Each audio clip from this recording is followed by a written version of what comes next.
এই মেয়ে, তোমাকে না কতবার বলছি আমাকে ফোন দিতে না? আমি তোমাকে বলছি না আমার গার্লফ্রেন্ড আছে, তাও বারবার আমাকে ফোন দিতেছো। নেক্সট টাইম আর আমাকে ফোন দিবা না।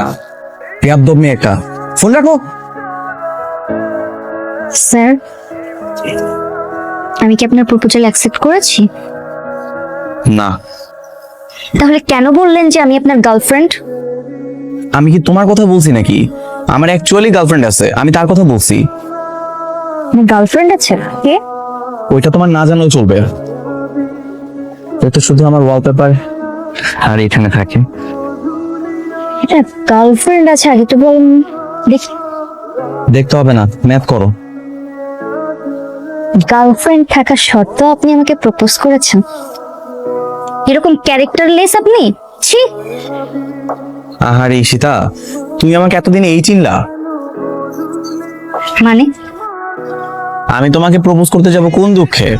তোমার মা বাবা আমাকে বলেছিল তোমাকে প্রপোজ করার জন্য, তারা আমাকে এটাও বলেছিল স্যালারি ডাবল করে পে করবে। তার জন্য কয়েকটা দিন আমি চেষ্টা করেছিলাম। বাবা, আমার জীবনটা ধ্বংস। তো কি করবে? তোমার নিজেকে কি আহামরি সুন্দরী মনে হয়? তুমি তো দেখতে একটা ঢেঁড়সের মতো, কোনো পাগলও তোমাকে গার্লফ্রেন্ড বানাবে না। আর আমার গার্লফ্রেন্ড দেখতে যেই সুন্দরী, তোমার থেকে হাজার গুণে সুন্দরী, ওরে দেখলে তোমার চোখ নষ্ট হয়ে যাবে, বুঝছো? লাগবে না, আমি দেখতেও চাই না। ম্যাথ করো।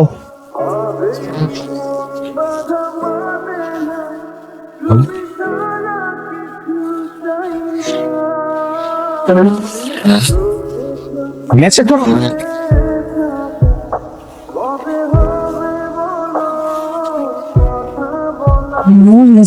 খারাপ করে দিছে।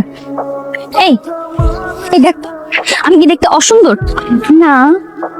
আমাকে কি দেখতে ঢেঁড়সের মতো লাগে? তুই তো আমাদের ক্যাম্পাসের সবচেয়ে সুন্দরী মেয়ে। কি হয়েছে বলতো? মনটা চাইতেছে ওই লুকটার চুলগুলো আমি একটু করে ছিঁড়ে ফেলতে পারতাম। কার চুল ছিঁড়বি? কে আবার কি করলো? রিয়ান স্যার, যে আমাকে পড়ায়। ও, ওই তোকে আন্ডার এস্টিমেট করেছে? শুধু আন্ডার এস্টিমেট? আমার ইগোকে এমন ভাবে হার্ট করছে। ওর নাকি অদ্ভুত সুন্দর একটা গার্লফ্রেন্ড আছে, যারে দেখলে আমি জেলাসে মরে যাবো। তুই তো আর আগের মতো এখন আর সুন্দর করে সাজুগুজু করিস না। সুন্দর করে শাড়ি পরে, কপালে টিপ দিয়ে, চোখে কাজল দিয়ে ওনার সামনে যাবি, দেখবি তোর উপর থেকে চোখ সরাতেই পারবে না।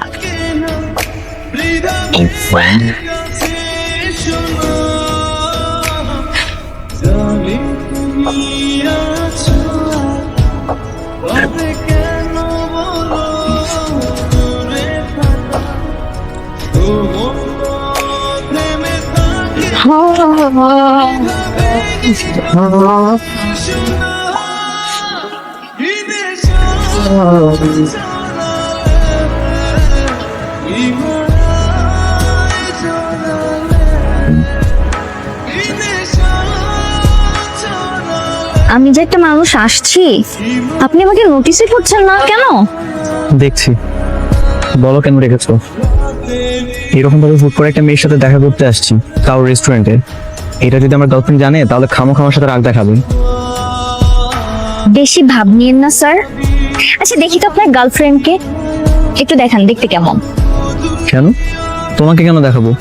যার এত প্রশংসা, উঠতে বসতে যার কথা আপনার মুখে শুনি, তাকে দেখার কিউরিওসিটি জাগবে না? এটা কোনো কথা বললেন? আমি তো দেখতে চাই মেয়েটা কত সুন্দর, আমি তার প্রশংসা করতে চাই। একটু দেখান না প্লিজ। কোনো প্রয়োজন নেই, এমনি তো অর্ধেক অন্ধ হয়ে আসো। ছবি যদি দেখাই না, পুরোপুরি অন্ধ হয়ে যাবা, এটা কোনো মানেই হয় না। খামোকা এখানে ডাকছো, বাই। কারণ কোথায় যাচ্ছেন আপনি? একটা মেয়ে শাড়ি পরে আসছে, চোখে কাজল দিয়ে, কপালে টিপ দিয়ে আসছে, আপনি তাকে একটু কমপ্লিমেন্ট দিবেন না? কেন? আমার কেন কমপ্লিমেন্ট দিতে হবে? অদ্ভুত ব্যাপার, শাড়ি পরতে এফোর্ট লাগে না, টাইম লাগে না? আমি যে রেডি হয়ে আসছি, অ্যাটলিস্ট আমি একটা কমপ্লিমেন্ট তো ডিজার্ভ করি, তাই না?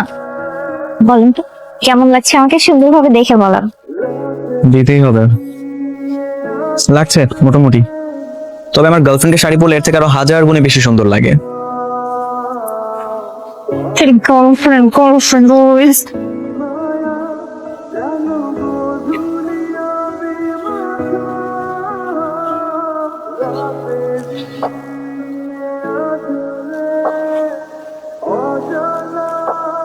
ইস্যু, কেমন খেপে আছিস কেন মা?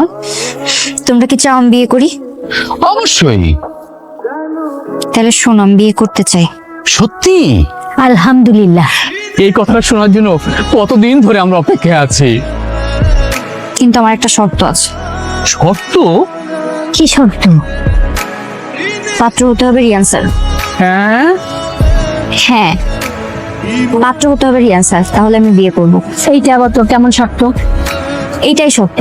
তোমরা যদি ওনার সাথে বিয়ের ব্যবস্থা করতে পারো তাহলে করো, আর 7 দিনের মধ্যেই করবা। আর 7 দিনের মধ্যে যদি বিয়ের ব্যবস্থা করতে না পারো, আমার মত চেঞ্জও হয়ে যেতে পারে। এখন তোমরা ভেবে দেখো কি করবো।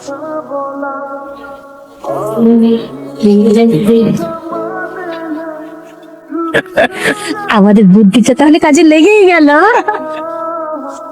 আগে ফোন দাও, আগে রানকে ফোন দাও।